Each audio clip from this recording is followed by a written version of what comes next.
Hi, it's Pastor Gordon again with today's word from the Word. Have you ever played this game?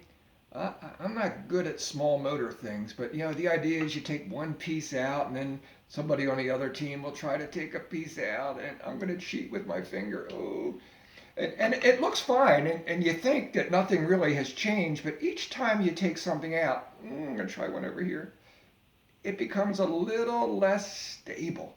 Well, someone messaged me this week and asked me about warnings. Is this virus crisis a warning or judgment from God? Well, it's hard to say, but if you look back in the Bible, there's a book called the Book of Amos where really everything was going good in the country. They were at peace, they were growing, everything was fine, except their hearts weren't right with God.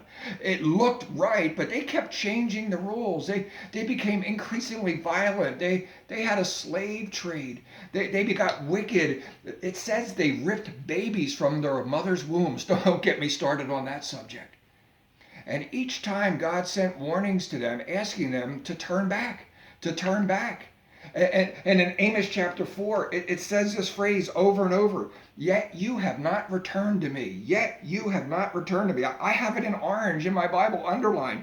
He would send a judgment, trying to get their attention. They thought, well, as long as the economy is good, we must be good. God must be happy. Folks, don't confuse the patience of God with his permission.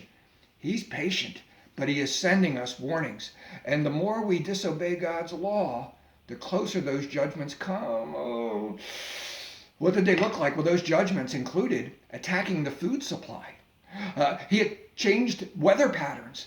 Eventually, he sent famines and drought to the land.